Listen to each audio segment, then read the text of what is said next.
Ouais, je pense que c'est bon.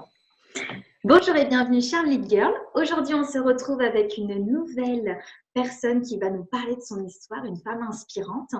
Donc, bienvenue Farida. Merci d'avoir accepté cette invitation puisqu'on a la chance qu'elle nous consacre quelques minutes puisqu'aujourd'hui, elle est plutôt entre différents, on va dire, pays, entre les États-Unis, la France et l'Europe.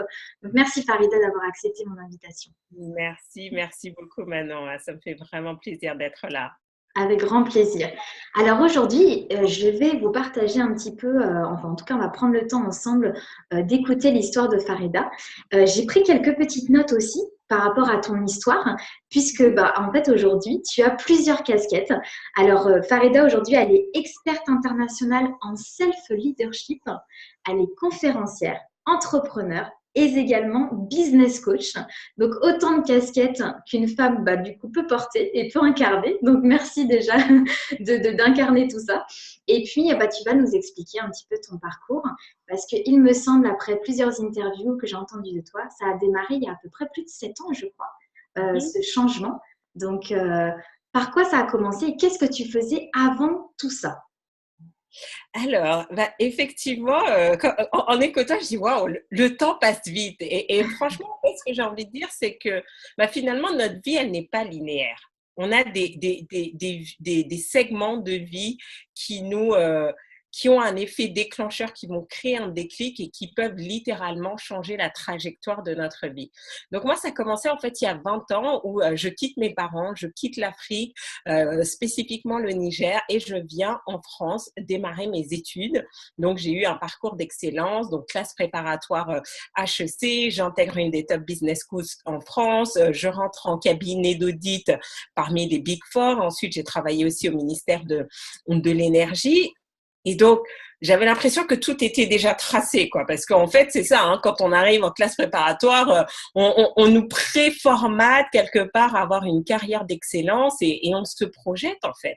Je n'aurais jamais imaginé être là où je suis aujourd'hui. Wow. C'était pas du tout dans mon écran radar, d'une part par rapport à mon parcours que j'avais eu, 13 ans d'entreprise, en tant qu'auditrice financière, voilà, je travaillais sur les audits financiers des grands groupes et tout, donc je n'imaginais pas, moi, être de l'autre côté, avoir ma propre entreprise. Dans mon environnement familial, on n'a pas de direct, j'ai envie de dire, j'avais pas d'exemple d'entrepreneurs, de chefs d'entreprise. Donc, comme on fonctionne aussi beaucoup par mimétisme et par exemple, par modèle, je me destinais pas du tout à ça. Et tout a basculé, en fait, un jour où j'ai découvert le monde du développement personnel. Ça a été la révolution dans ma vie. D'accord. Et donc ça, c'était il y a plusieurs années ou... C'était il y a 7 ans. C'était il y a 7 ans. Voilà, c'est là où j'ai découvert ça et ça a transformé mon monde, en fait. Et tu as découvert ça à travers un livre, à travers une personne qui t'en a parlé? Comment tu... Alors voilà, donc à ce moment-là, j'étais pas du tout bonne en anglais, donc j'avais pris une prof d'anglais pour m'aider à améliorer mon anglais, et puis elle m'a introduite justement au développement personnel, et une des premières personnes dont elle m'a parlé, c'est Anthony Robbins. D'accord. Donc, voilà, elle avait participé à énormément de séminaires, elle avait même fait partie du staff de Tony Robbins, et donc elle vivait maintenant à Paris, elle est de Trinidad et Tobago, et donc elle m'a introduite, mais je connaissais pas du tout. Je ne connaissais pas ce monde, je ne savais pas ce que ça voulait dire finalement. Et pourtant, malgré la carrière que j'avais, effectivement, on se voit des positions de management, de leadership, mais qu'est-ce que ça veut dire finalement de développer son leadership personnel, son self-leadership? Je ne connaissais pas du tout. Et donc, petit à petit, en fait, j'ai découvert un autre univers, j'ai commencé à échanger et j'ai découvert en fait que j'avais en moi un trésor que j'avais enfoui. Je savais même pas qu'il était là, donc à la limite, on peut même pas savoir, mais il était caché et je n'avais jamais osé aller au fond et le révéler, en fait. Et c'est la chance que tu as eue, c'est qu'en plus Anthony Robbins, pour ceux qui ne connaissent pas, d'ailleurs, je vous invite vraiment à aller regarder sur Internet qui c'est ce grand coach. Mais effectivement, je crois que de se plonger dans le bain par un de ces coachs les plus puissants au monde en leadership, c'est quand même une sacrée marche entre la personne qui connaît pas du tout et qui découvre le monde du marketing, enfin le monde du développement personnel. C'est impressionnant. Et donc, en fait, j'ai fait un peu comme Obélix. Je suis tombée dans la marmite et j'ai commencé à lire, à participer à des séminaires. Donc, ces dernières années, en fait, comme tu disais, aujourd'hui, j'ai la chance de pouvoir travailler entre l'Amérique du Nord, l'Europe, l'Afrique. Mais parce qu'en fait, à force d'aller aux États-Unis, petit à petit, je me suis construit mon propre réseau de partenaires, de clients, parce que c'est comme si, comme je découvrais ce qui était possible, j'avais envie d'apprendre. Et ça a été juste incroyable parce que j'évoluais. Les gens autour de moi me disaient, mais Farida, mais qu'est-ce qui se passe? J'étais une femme qui manquait de confiance en elle. En plus, j'ai eu des périodes de vie difficiles qui souvent aussi, ça nous affecte moralement, émotionnellement, spirituellement. Et donc, les gens me voyaient me transformer. Ils disaient, mais Farida, mais qu'est-ce que tu fais? Ce que je fais, tiens, lis ce livre, écoute cet audio, va à ce séminaire. Et c'est comme ça que petit à petit, les gens aussi ont ressenti ce besoin, et c'est ce que j'ai observé, qui, à travers moi, ils se rendaient compte qu'ils pouvaient peut-être vivre différemment, en fait. On n'était pas cantonné un métro boulot dodo, on n'était pas cantonné finalement à juste rester sur un parcours, certes parce qu'on avait décidé à un moment, mais il était toujours possible de changer.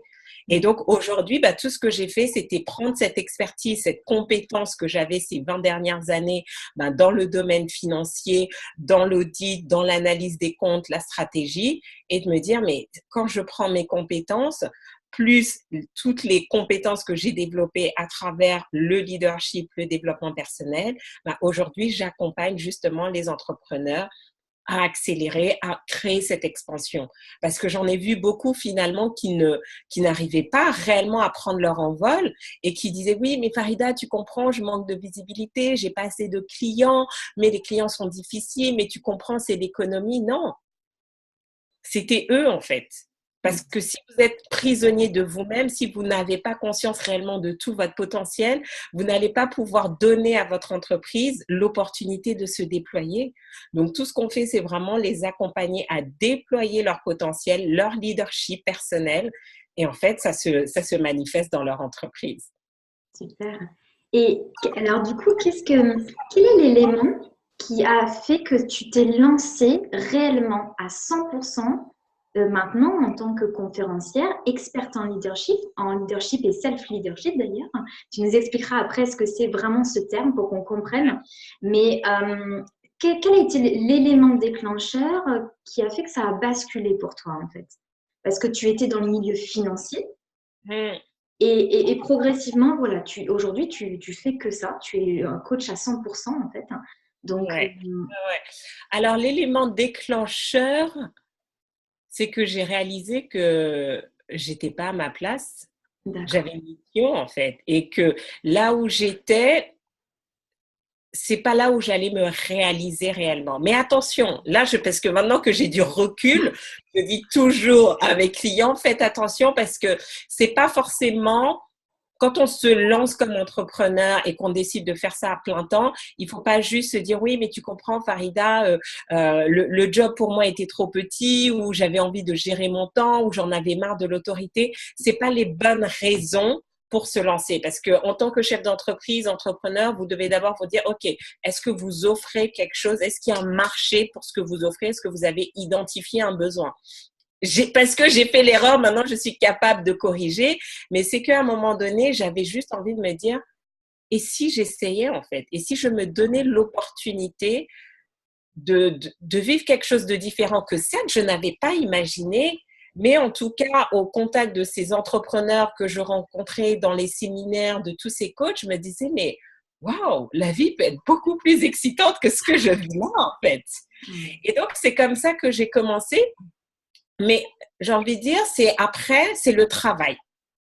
Parce qu'on peut ressentir on est destiné à de grandes choses, qu'on a une mission, qu'on a un potentiel, mais si derrière vous ne travaillez pas, ça ne va pas fonctionner. On ne s'improvise pas coach, on ne s'improvise, parce qu'aujourd'hui, maintenant, effectivement, de plus en plus de personnes, on a tous une vie intéressante.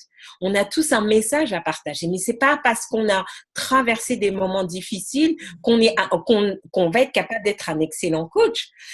il faut faire attention. Ou c'est pas parce qu'on aime parler qu'on va être un excellent conférencier.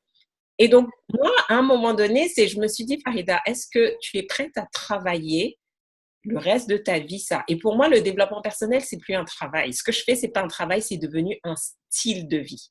Wow. Et c'est ça la différence. C'est que je suis passée de une compétence que j'apprenais, aujourd'hui, c'est un style de vie. Et donc, pourquoi j'ai choisi le terme self-leadership, donc leadership personnel, c'est que je me suis rendu compte que avant de devenir un leader qui va mener une entreprise, qui va mener un pays, même qui va mener une famille, il faut être leader de soi-même. Et que quand on étudie beaucoup de leaders, ben on voit souvent quoi? Que souvent, on les a attrapés ou ils sont tombés par leur talon d'Achille.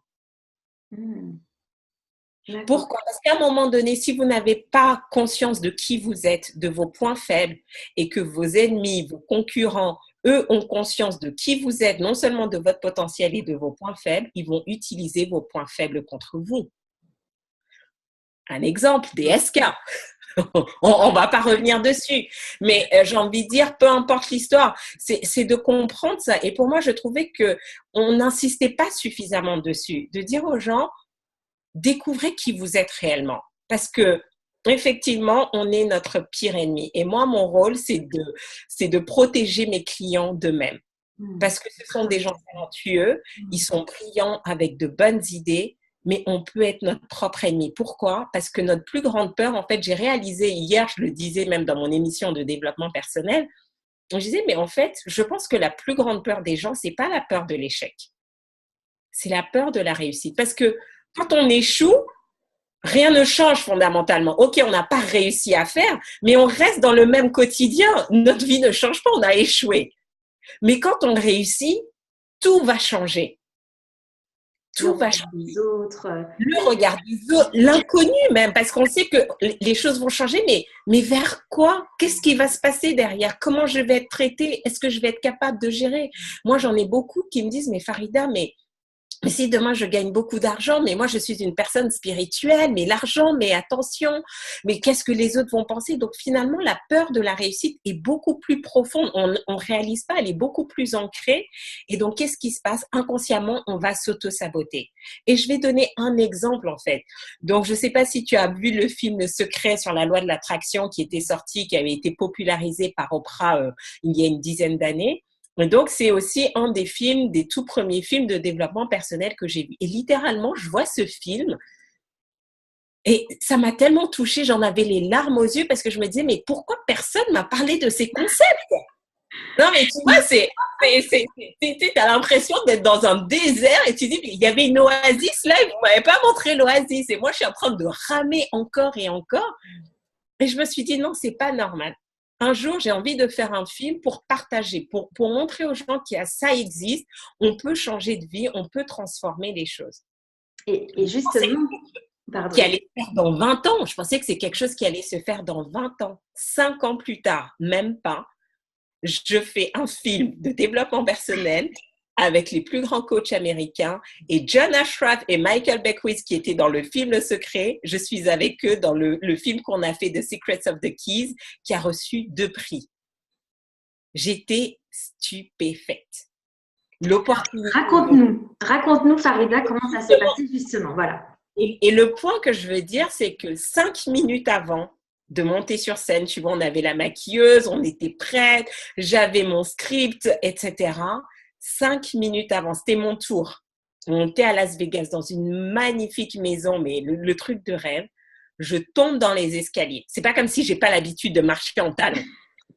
J'ai envie de dire, je marche en talons, je donne mes conférences en talons, je peux animer 2 jours d'affilée. Là, je tombe dans les escaliers, je m'ouvre le genou, je commence à saigner.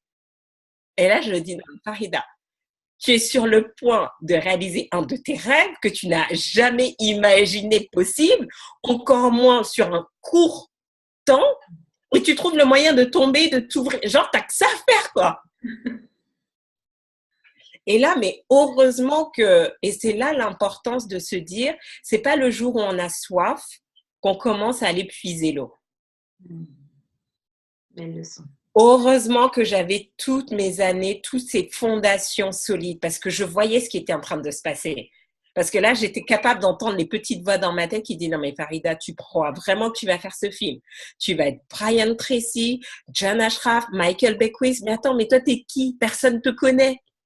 Eux, ce sont des gens qui sont dans le métier depuis 30, 40 ans. Mais j'ai envie de dire, Brian Tracy, il pourrait être mon grand-père. J'étais même pas née qu'il était déjà dans le développement personnel et tu vas être sur scène avec eux. Et donc, je voyais tout ce que ça allait changer. C'était un film qui allait être popularisé au niveau international. Vous pouvez le retrouver d'ailleurs sur Amazon. Donc, mon cerveau anticipait parce que j'ai vu le secret. J'ai vu comment ça propulsait les personnes qui étaient dans ce film. Et donc, toute cette peur, qu'est-ce qui se passe? Juste une seconde d'inattention et boum, on tombe dans les escaliers. Combien d'entre vous, vous êtes tombés dans vos escaliers, en fait? Et on ne réalise pas. Parce qu'on avait un gros contrat à signer et puis la veille, on boit de l'alcool ou il nous arrive un pépin et on ne fait pas les connexions.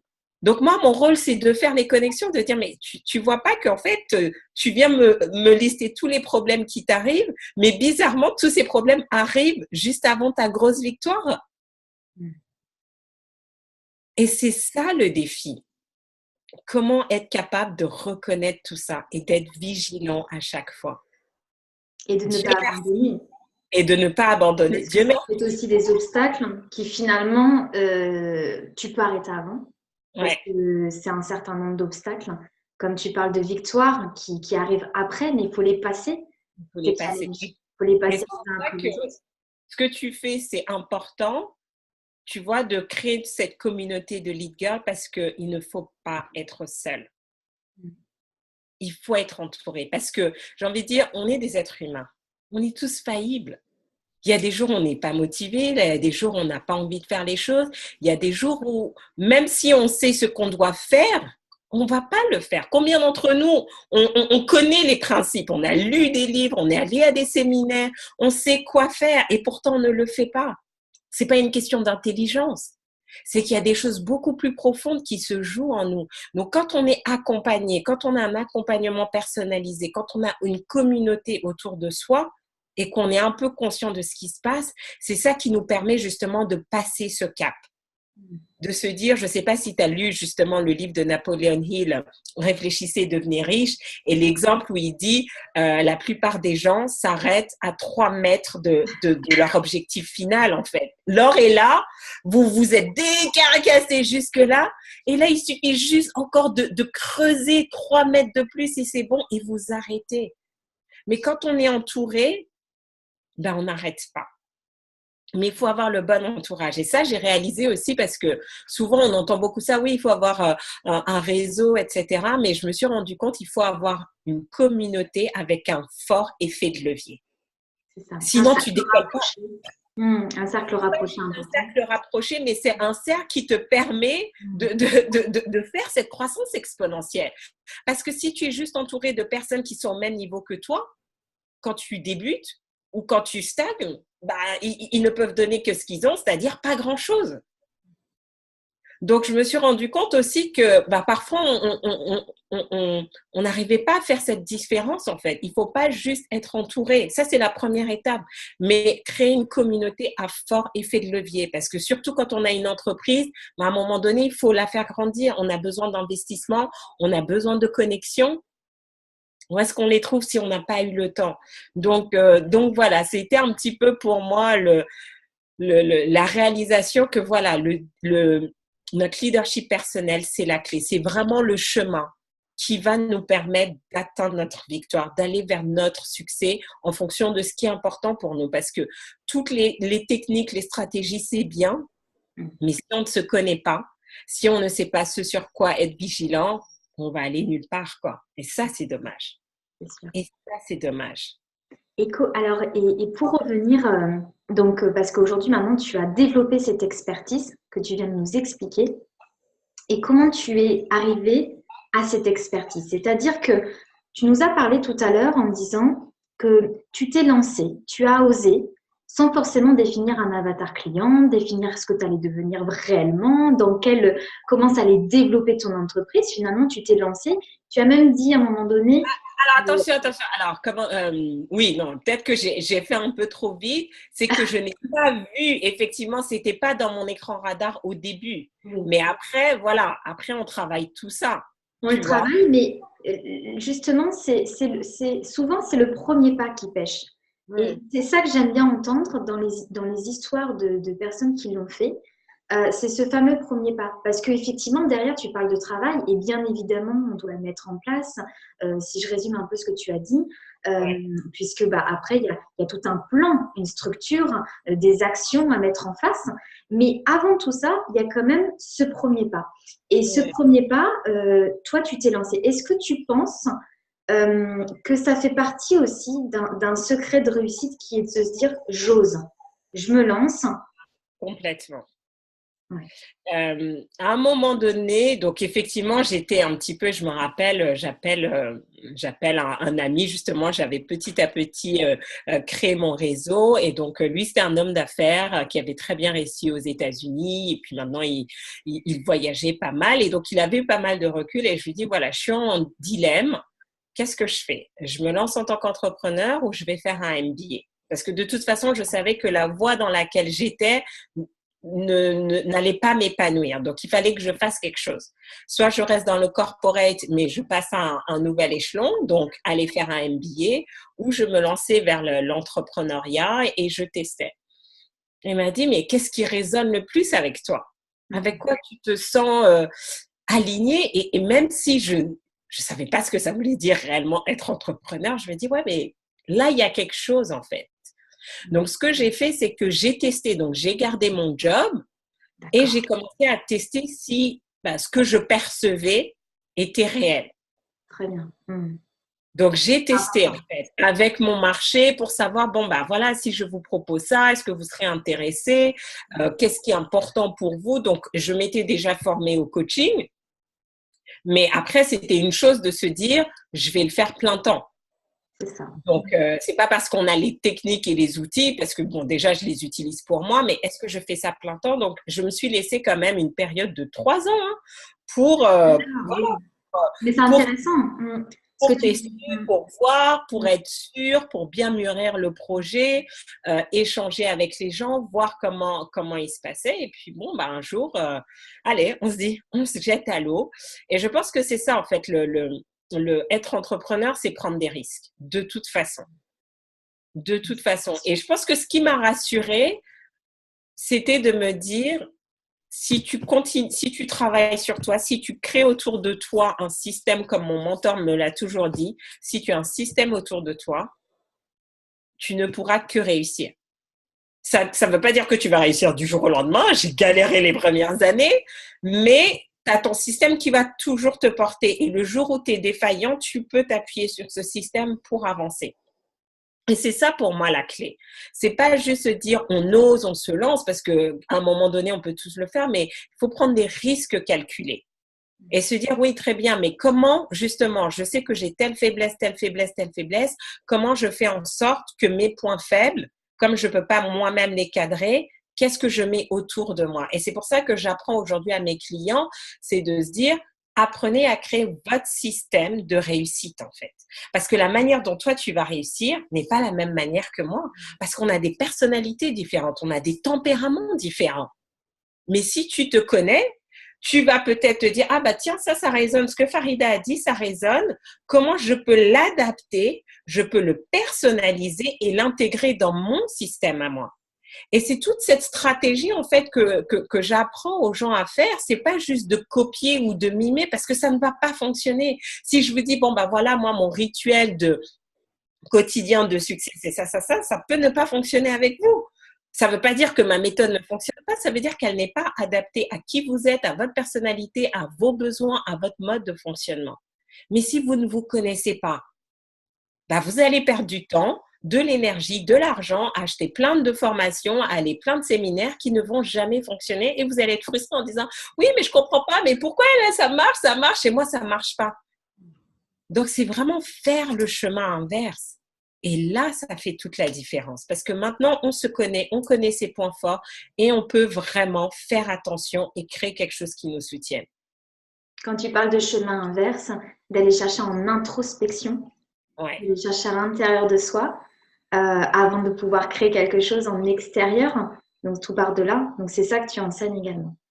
Exactement, parce que aujourd'hui, bah surtout aujourd'hui, regarde, les réseaux sociaux, Internet, ça a révolutionné. Et je me dis, mais heureusement que j'avais pas Internet et les réseaux sociaux quand j'ai fait ma classe préparatoire. Je ne sais pas comment j'aurais réussi parce que aujourd'hui, c'est difficile d'être focus, d'être concentré, d'aller jusqu'au bout de ce qu'on commence. C'est vrai. Et on a accès à tellement d'informations. Donc aujourd'hui, le problème n'est pas l'accès à l'information. On l'a. Le problème, c'est comment on fait le tri sur la bonne information et surtout comment on passe de l'information à l'action pour avoir la transformation réelle qu'on recherche. Et ça, on ne peut pas le faire seul, en fait. Et c'est ça l'idée. Mais donc, c'est aussi apprendre à se connaître et on va faire des erreurs et tirer les leçons de ces erreurs pour ne pas recommencer derrière. C'est le principal. C'est sûr. Exactement.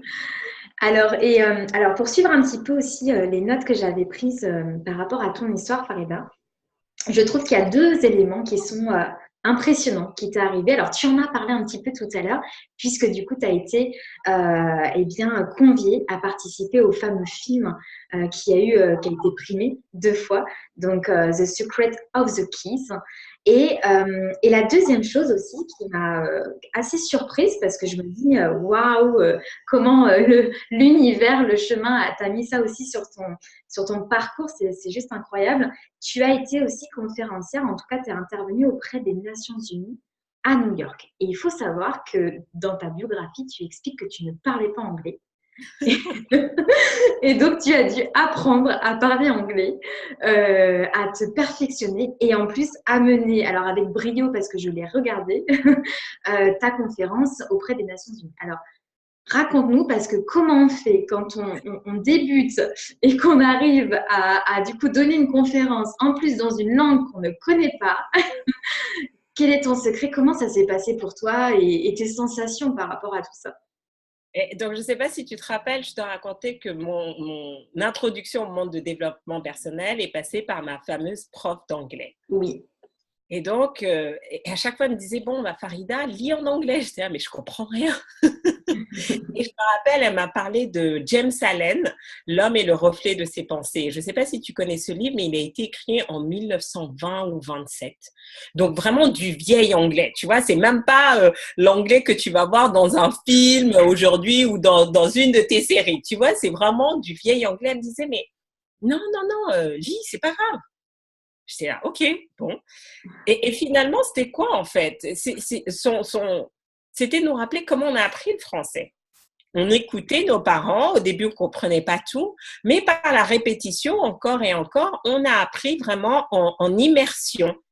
Et c'est bien plus tard qu'on a appris la grammaire, etc. Donc oui, bon, j'avais quand même des bases parce que bon, bah, on fait anglais à l'école, etc. Mais une langue, c'est vivant. Si on ne le parle pas, si on ne l'écoute pas,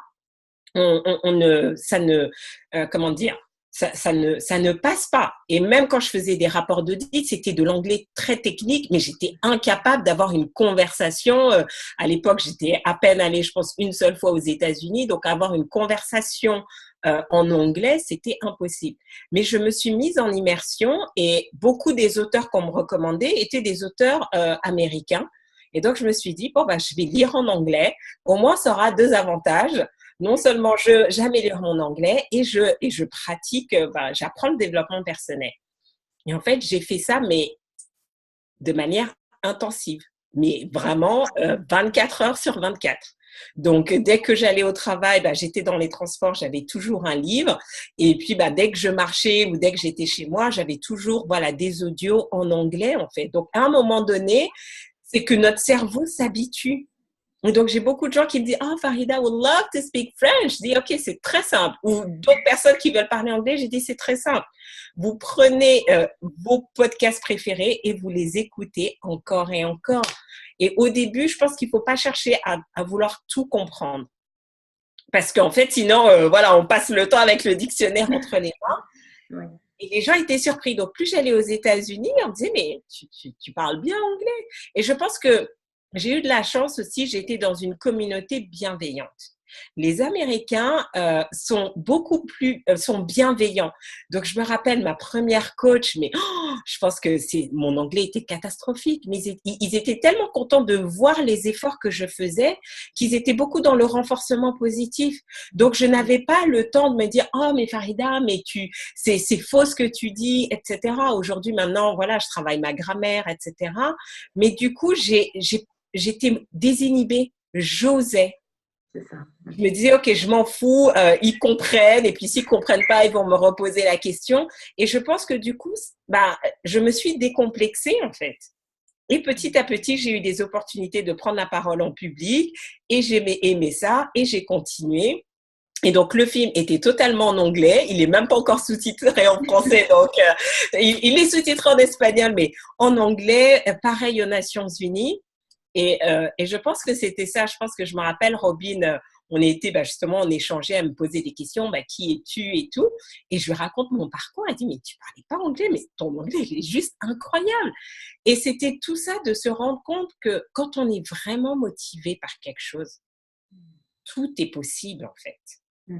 Tout est possible. Et aujourd'hui, j'ai des clients en anglais, je reviens d'une conférence, là j'organise mon prochain événement à Paris les 26 et 27 octobre et du coup, ça sera bilingue anglais-français. J'ai des speakers qui viennent des États-Unis. Mais parce qu'en fait, je me suis rendu compte en plus qu'il y a des informations que j'avais en anglais, mais que je n'avais pas en français. Soit les livres n'étaient pas traduits, soit on n'avait pas accès. Et donc, je me suis dit, non, moi, je veux accéder à cette information.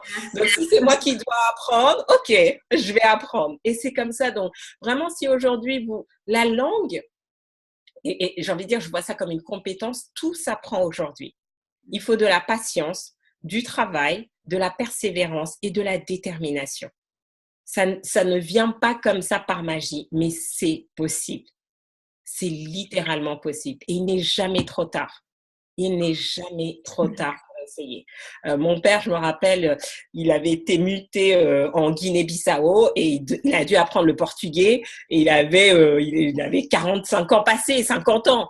Donc, et puis il parlait très, très bien. Donc, c'est toujours possible, mais il faut être motivé et surtout, il faut travailler. Il y a rien, on n'a rien sans rien dans la vie. Il ne faut pas juste compter sur son talent, il faut travailler, mais quand vous travaillez, ça paye. Tôt ou tard, ça paye. Bon, super, merci.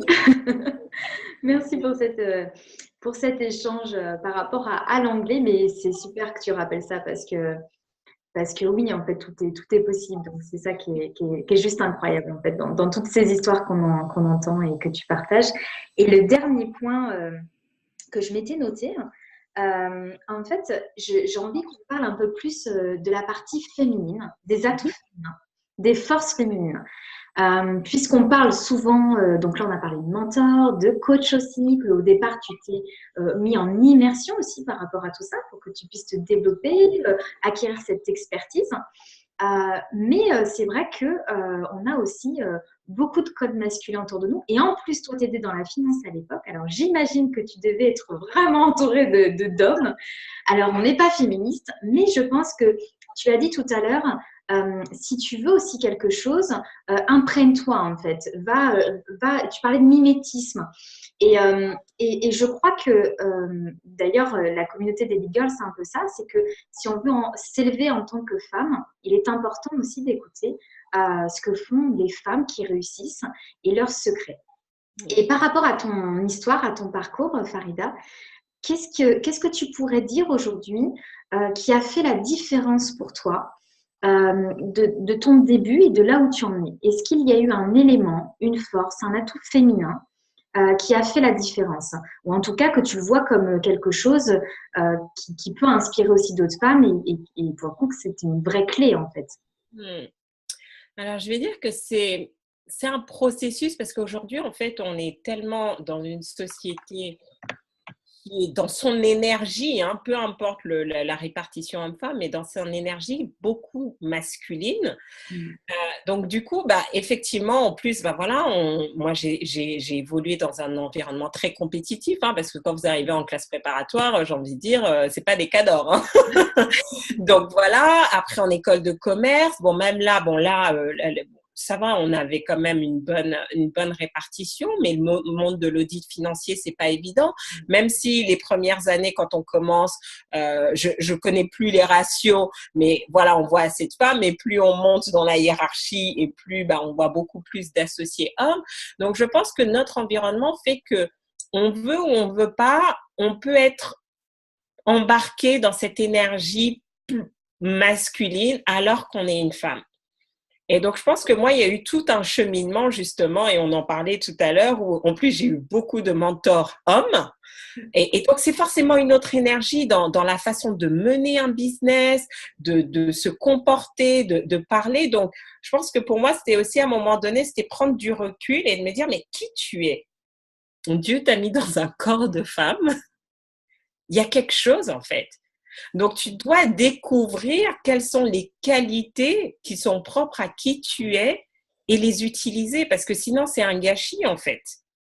C'est un gâchis. Donc, il y a eu tout un cheminement pour moi de se dire, mais finalement, qu'est-ce que ça veut dire évoluer dans son énergie féminine? Et en fait, on se rend compte qu'on a tous une part d'énergie féminine, une part d'énergie masculine. Et les hommes aussi, ils ont leur part d'énergie féminine. Et finalement, ceux qui réussissent, hommes ou femmes, c'est qu'à un moment donné, ils sont capables d'équilibrer les deux. Parce que quand on est dans le monde des affaires, à un moment donné, c'est important aussi d'y aller un peu bossy, d'être dans son énergie masculine et tout. C'est important parfois, si on veut signer des contrats et tout, ou s'il faut apprendre à être ferme, quand on a des collaborateurs, quand on travaille avec des fournisseurs, etc. Mais en même temps aussi, il faut avoir cette, j'ai envie de dire, cette main de fer dans le gant de velours, mais en même temps, il faut savoir aussi, quand il faut arrondir les angles, j'ai un de mes partenaires, il me dit, mais Farida, tu sais, parce que on travaille aussi avec des entrepreneurs puisqu'ils vont lever des fonds, ou ils recherchent des financements, ou ils veulent se faire acheter et tout. Et dans les négociations, juste avoir une femme, ça pèse. Parce que notre énergie, voilà, moi, un de mes talents donc féminins que j'ai développé, enfin que j'avais déjà, mais du coup en prenant conscience que j'ai en plus développé, c'est l'écoute. Aujourd'hui, les gens ne sont plus écoutés. Tu les regardes, hein, ils vont au restaurant et puis chacun est sur son téléphone. Il y a plus, les gens ne sont plus écoutés. Donc c'est vrai que moi parfois j'ai des clients, ils viennent effectivement pour développer leur entreprise, mais ils me parlent de leurs conjoints, de leurs enfants, parce qu'en fait, le problème, c'est pas l'entreprise. C'est qu'ils ont tellement de choses qu'ils n'arrivent pas à exprimer ou ils ne sont pas écoutés chez eux que forcément, ça crée des problèmes dans leur entreprise. Mais quand on leur donne un espace où ils peuvent être eux-mêmes, en toute bienveillance, où ils sont écoutés, il n'y a pas de jugement, mais ça change tout. Qu'on soit un homme ou une femme, on a tous envie d'être écoutés. Bien sûr, bien sûr. Et ça, c'est important. Donc, en tant que femme, c'est vraiment, rappelez-vous qu'on a cette énergie féminine et que c'est un atout et qu'on n'est pas...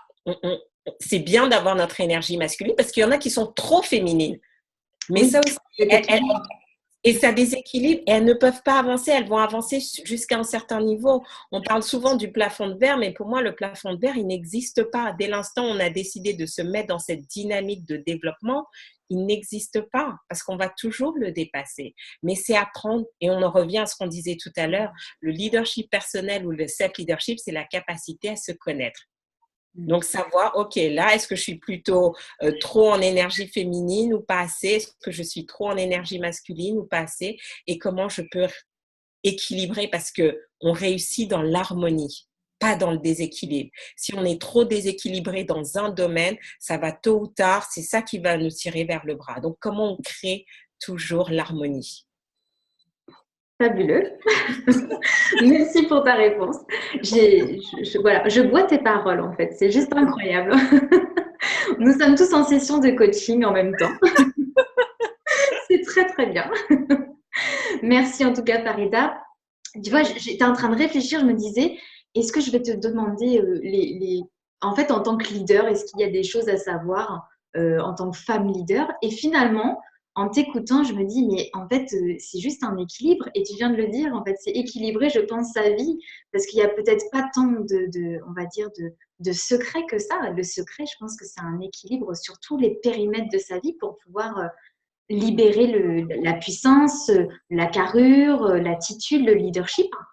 Donc, est-ce que là-dessus, je suis en tout cas sur la bonne réflexion? Ça, c'est vraiment important et surtout quand on est entrepreneur parce que créer son entreprise, ça prend du temps, de l'énergie, de l'argent et c'est vrai qu'on veut s'investir. Mais il faut prendre conscience que les stratégies qui nous emmènent d'un point A à un point B, ce sont ces mêmes stratégies qui peuvent nous faire échouer. Donc, on est continuellement en train de s'actualiser et d'upgrader. Et donc, c'est vrai qu'au début, moi, par exemple, au début, effectivement, j'étais très à fond, je me donnais à fond dans mon entreprise. Mais là, j'ai changé ma stratégie parce que je me rends compte que, bah non, maintenant, si tu veux aller à la prochaine étape, bah, tu dois faire les choses différemment. Et donc, finalement, qu'est-ce qu'on se rend compte? C'est juste, on crée toujours de l'harmonie dans ce qu'on fait. Mais le plus important, c'est de se dire, j'ai envie de dire, et j'en parle justement dans le film, c'est d'avoir foi en soi. La première chose, c'est d'avoir foi en soi. Et je fais la différence entre avoir foi en soi et avoir confiance en soi, parce que c'est pas la même chose. Sinon, ça aurait le même mot. Mais c'est vraiment avoir cette perception de soi-même qu'on est capable de tout. Après, c'est avoir foi en ses rêves, parce que nos rêves viennent nous chercher. Souvent, on se dit, ouais, mais on le sent dans nos tripes qu'on est porté par quelque chose. On est porté, on est destiné à faire quelque chose. C'est pas parce qu'on ne sait pas qu'on n'a pas la foi.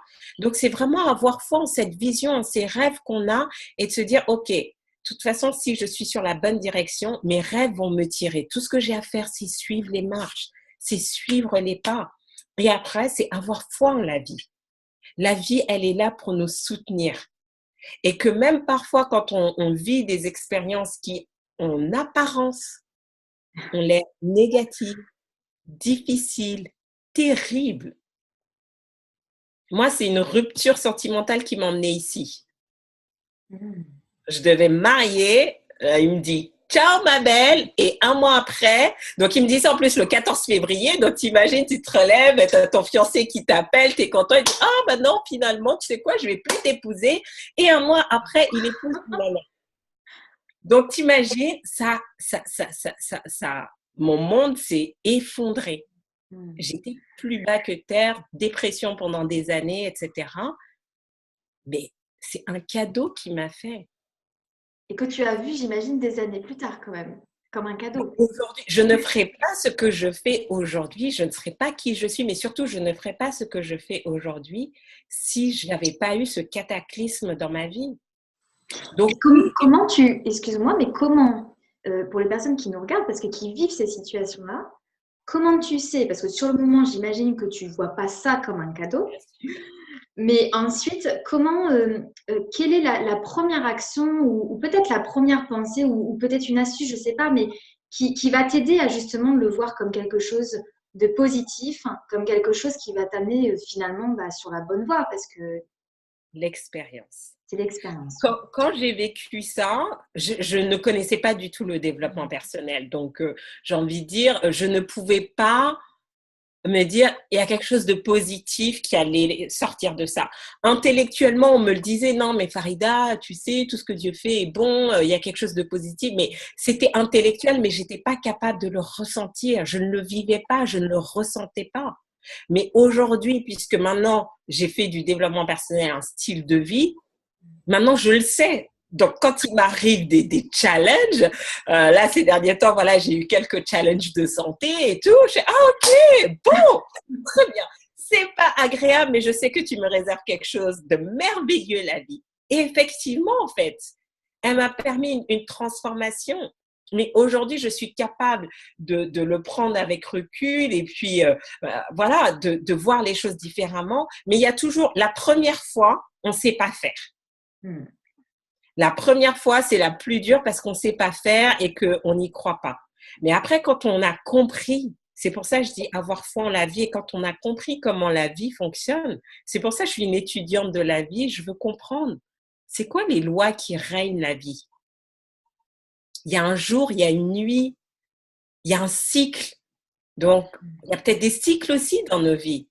Il y a des cycles en tant que femme où on va être plutôt entreprise, on va être plutôt maman, etc. Donc, quand après on est capable de faire les connexions, on sait que de toute façon, après la pluie, il y aura le beau temps. Et c'est ça le plus important. C'est ça qu'il faut se rappeler, quelles que soient les situations. Mais aussi, à contrario, ne jamais s'endormir sur ses lauriers. Parce que c'est pas parce que si vous ne vous préparez pas, et c'est ça l'idée, quand je disais, n'attendez pas d'avoir soif avant d'aller puiser de l'eau. C'est quand tout va bien dans votre vie qu'il faut recharger les batteries, qu'il faut aller au maximum de séminaires de développement personnel comme tu as fait en allant à Tony Robbins, qu'il faut avoir des coachs, qu'il faut lire, parce que c'est là où on recharge. Parce que le jour où on n'est pas bien, on n'a pas l'énergie, mais au moins du coup, on peut s'appuyer sur ses réserves. Encore faut-il constituer les réserves. C'est ça, exactement. Voilà. Merci pour ces précieux conseils parce que c'est voilà, j'adore en fait. Je suis complètement fan de ce que tu viens d'évoquer et ce sont tellement des leçons de vie et que tu disais tout à l'heure comment ça se fait qu'on n'en a jamais parlé avant et ben en fait là c'est pareil. Comment ça se fait qu'on n'éduque pas même nos enfants dans ce sens complètement parce que je crois que c'est une école de la vie en fait et ça s'apprend. Et ça s'apprend et c'est pas forcément inné. Donc, merci Farida de faire partie de ces coachs, de faire partie de ces personnes qui nous enseignent ça, qui permettent de mieux rayonner dans nos vies, de mieux se rééquilibrer aussi dans nos vies et de se révéler. Donc, merci.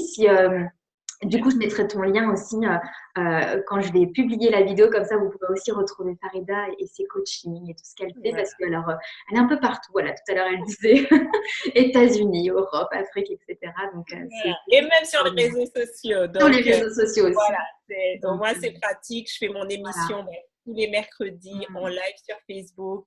Parce que pour moi, ce qui est important, c'est pas vous partager ce que je sais, mais c'est vous aider là où vous êtes. Donc, quand on a une question, parfois, moi, c'est ça, il y en a qui disent, mais Farida, juste ce que tu m'as dit, c'est suffisant pour avancer. Donc, venez, posez vos questions, on échange et avancez parce qu'on a tous besoin des uns des autres. Merci. Il y a des choses que toi seul Manon fait, je ne peux pas faire. Même si je le veux, tu seras beaucoup plus talentueuse et douée. Mais si tu ne le fais pas, tu vas me priver de quelque chose. Et je n'ai pas envie d'être privée, moi. On est dans un monde d'abondance. Je veux profiter. Et donc, on se rend compte que finalement, quand on aide l'autre, on s'aide soi-même. Et c'est comme ça qu'on avance. C'est comme ça qu'on avance. Merci infiniment, beaucoup de gratitude pour du coup ce temps passé ensemble. Je vous dis à bientôt Charlotte Girl pour les prochaines interviews avec de nouvelles femmes très inspirantes comme Farida. Et puis on se dit du coup à très vite aussi Farida pour de nouvelles aventures et une prochaine fois. Avec grand plaisir Manon. À plus tard. À bientôt.